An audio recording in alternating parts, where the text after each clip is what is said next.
The silent pain of never feeling enough, the endless comparison with other women, until one day, something inside her finally broke. Some pain lives in silence, hidden behind perfect smiles and carefully curated social media posts. The pain of never feeling enough, the exhausting weight of constant comparison, the desperate need to measure your worth against every woman who seems to have it all figured out. What happens when that pain becomes so unbearable that you're willing to risk everything just to feel relevant again? This is Jennifer's story, a 42-year-old woman who lost herself in the mirror of comparison and almost lost everything that truly mattered in the process. But sometimes, when you stop looking for yourself in other people's lives, something profound changes. If you're ready for a story of real transformation, subscribe to our channel and let me know in the comments where you're watching from. You're not alone in this journey. Behind every story is a real person, someone who shared your pain. We've changed names and locations to protect identities, but what you're about to hear really happened. At 42, Jennifer Martinez had perfected the art of self-torture. Each morning began at 5:45 a.m., not with an alarm, but with the relentless anxiety that had become her constant companion. Before her feet touched the cold hardwood floor, she was already reaching for her phone, diving headfirst into the digital world of carefully curated perfection that would set the tone for another day of feeling inadequate. Instagram became her daily dose of poison. Rebecca, from her old marketing firm, now running her own agency at 35, posting gleaming conference rooms and success stories. Amanda, her neighbor, flaunting her 45-year-old abs with the caption, "Age is just a number." And then, the cruelest cut of all, photos of her ex-husband David with his new girlfriend Melissa, 28 and radiant, living what looked like a fairy tale life. Jennifer's stomach twisted with each scroll. These weren't just photos, they were evidence of her own failure. Rebecca used to ask her for advice, and now she was featured in Forbes. Amanda looked better at 45 than Jennifer felt at 42. David appeared happier with Melissa than he'd ever been during their 15-year marriage. The reflection in her bathroom mirror confirmed her worst fears. Soft middle hidden under oversized t-shirts, tired eyes, the general appearance of someone who had given up on herself. When had she stopped taking care of herself? When had she stopped being the woman she used to be? Jennifer's 16-year-old daughter Emma watched her mother's decline with the helpless concern of a child forced to become the adult in the relationship. Emma's friends had stable mothers, put-together mothers, mothers who weren't constantly checking their phones for validation from strangers on the internet. "Are you okay, Mom?" became Emma's daily question, met with Jennifer's daily lie. "I'm fine, sweetheart." But Jennifer wasn't fine. She was drowning in a sea of comparison that had been pulling her under for decades. Old journals revealed the truth. This pattern wasn't new. At 25, she'd written, "Why can't I be more like Sarah? She's so confident, so put together. I feel like I'm always pretending to know what I'm doing."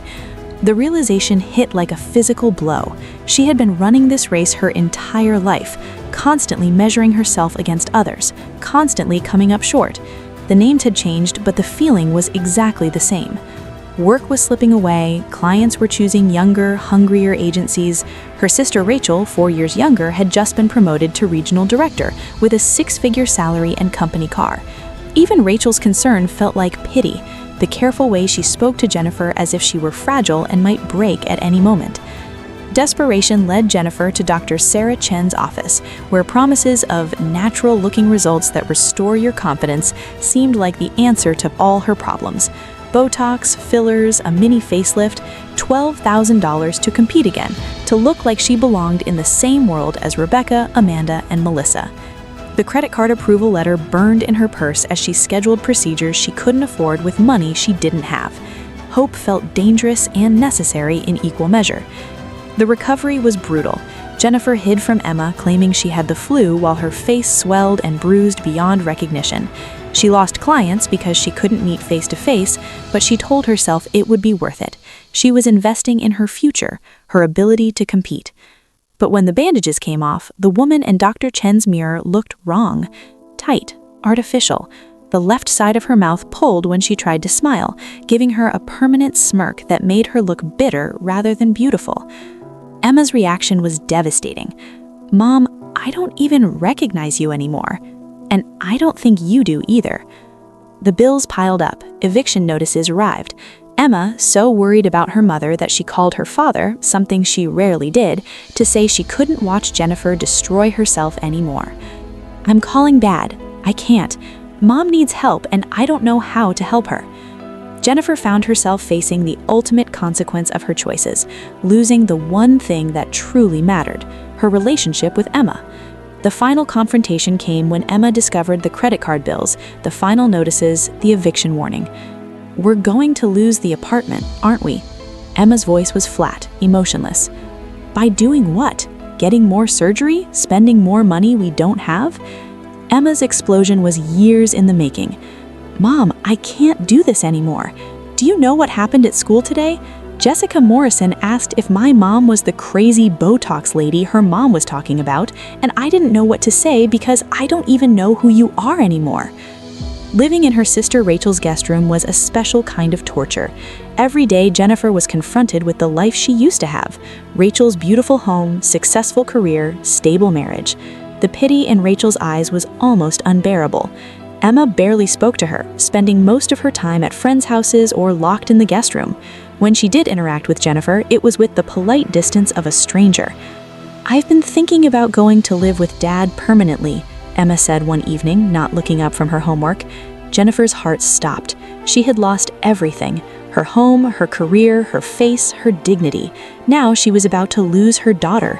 That night, staring at her reflection in Rachel's bathroom mirror, Jennifer saw herself clearly for the first time in months. She was 42 years old, living in her sister's guest room, estranged from her daughter and so deep in debt she couldn't see a way out. She had spent $18,000 to look like a stranger and lost everything that actually mattered in the process. At 11:37 p.m. on a Tuesday night in November, Jennifer finally made the call to Dr. Martinez, the therapist whose number had been sitting in her phone for months. Dr. Martinez's office looked exactly the same as it had 6 months earlier, but Jennifer felt like a different person walking through the door. Not better necessarily, but different, desperate in a way that made her willing to try anything. "I don't know where to start," she said, her voice barely above a whisper. "Start wherever feels right."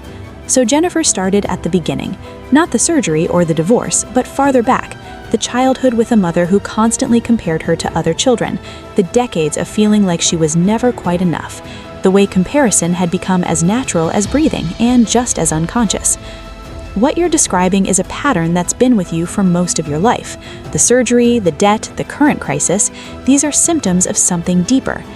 The therapy was intensive, 3 sessions a week to start, plus a support group for women dealing with similar issues. Jennifer's first instinct was to say she couldn't afford it, but then she remembered that she had found $18,000 for surgery. She could find money for healing. The support group met every Thursday evening in the basement of a community center. 8 women sat in a circle, ranging from age 35 to 62. They looked normal, successful, put together. Nothing like what Jennifer had expected. "I'm Jennifer," she said when it was her turn to introduce herself. "I'm here because I spent my daughter's college fund on plastic surgery and almost lost her because of it." The words hung in the air, raw and honest. Then a woman across the circle spoke up. "I'm Maria, and I filed for bankruptcy at 50 because I spent $40,000 on clothes and jewelry trying to keep up with my neighbors." Jennifer looked up sharply. This was Maria Santos, Emma's friend's mother, the woman who had called to offer help months ago, the woman Jennifer had been too proud to accept support from. After the meeting, Maria approached her. "I'm glad you're here. I should have listened to you before. You weren't ready before. That's okay. I wasn't ready for help the first time someone offered it to me." Jennifer started working again, taking a part-time administrative job at a local nonprofit. It wasn't glamorous work, but it was paying a fraction of what she used to make, but it was stable. It was something. Her boss, Patricia, seemed to understand that Jennifer was rebuilding her life without asking for details. "You're good at this," Patricia said after she'd been there for a month. "Have you ever considered event planning? We could use someone with your organizational skills." It was the first compliment Jennifer had received about her work in over a year. She almost cried right there in the office. Slowly, very slowly, Jennifer began to see progress, not in her face, which still bore the evidence of her poor choices, but in her mind. The constant comparison started to quiet. She began to notice things about herself that had nothing to do with how she looked or how she measured up to others. She was good at organizing. She had a talent for making people feel comfortable. She was funny when she wasn't trying so hard to be perfect. The invitation to David's wedding arrived exactly 1 year after Jennifer's last surgery. Cream-colored cardstock with elegant script announcing David and Melissa's celebration. A year ago, this would have destroyed her. Now she felt curious.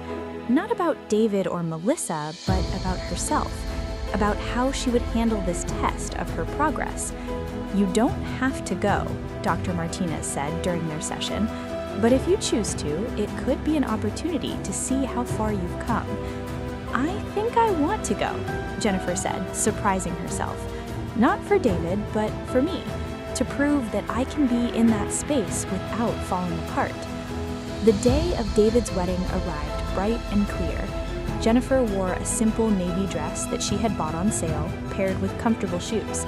A year ago, she would have spent money she didn't have on an outfit designed to make David regret leaving her. Now she dressed for herself. The wedding was beautiful. David looked genuinely happy in a way that Jennifer realized he hadn't been during the last years of their marriage. Melissa was lovely, gracious, and clearly adored him. Jennifer felt a surprising wave of gratitude toward the younger woman for loving David in ways that Jennifer had never been able to. During the reception, Jennifer found herself in genuine conversation with other guests. Instead of the pity or awkwardness she had expected, she found interest in her new business, her work with other women.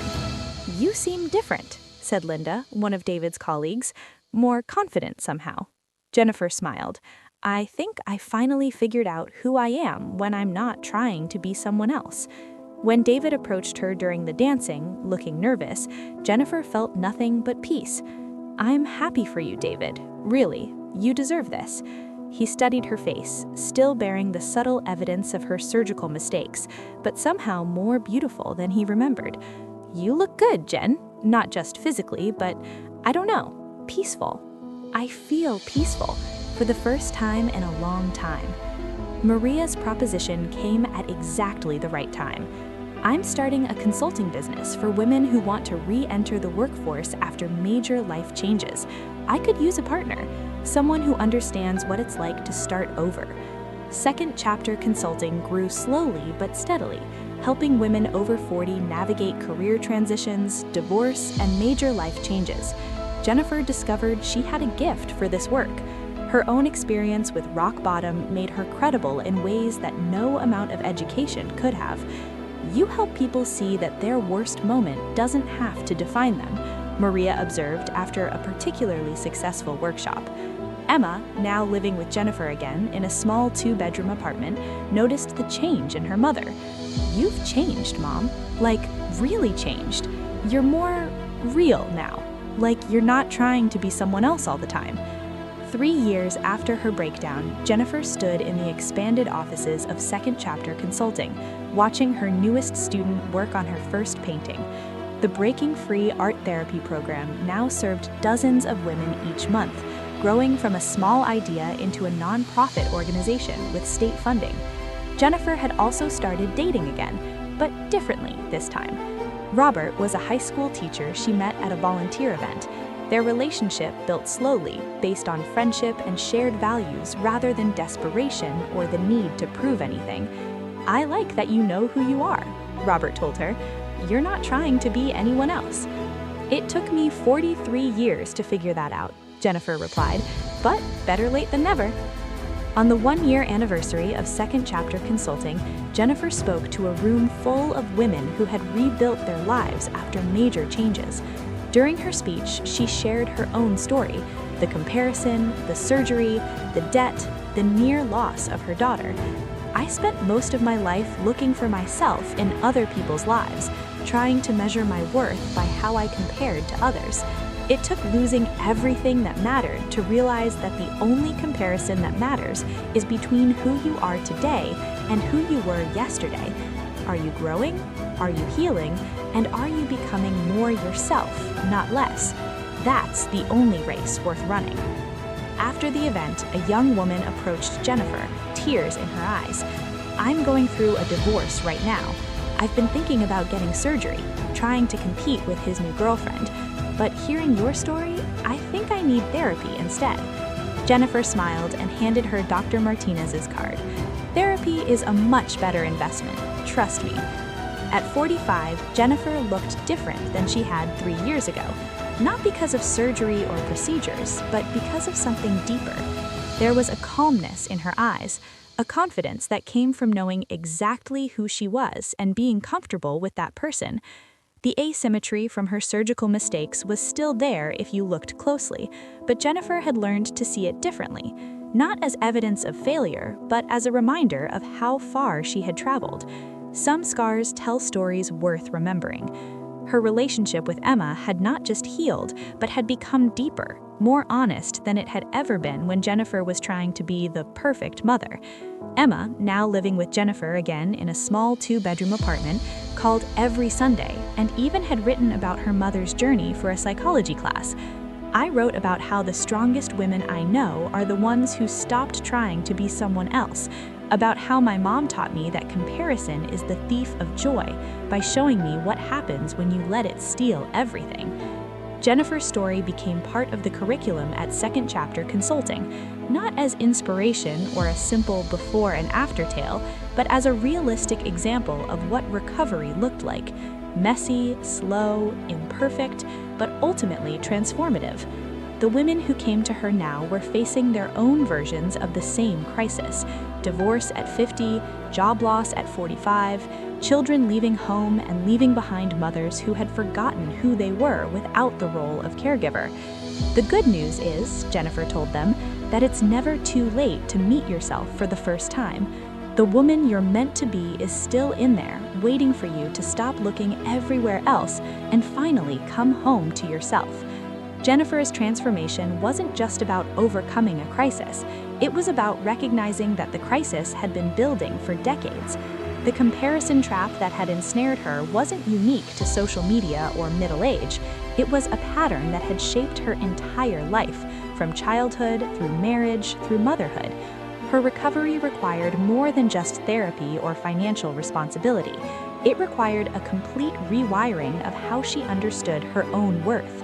Instead of measuring herself against others, she learned to measure herself against her own growth. Instead of seeking validation from external sources, she learned to find it within herself.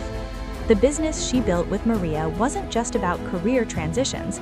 It was about helping women recognize that their stories weren't over, that their worth wasn't determined by their age, their relationship status, or their ability to compete with younger versions of themselves.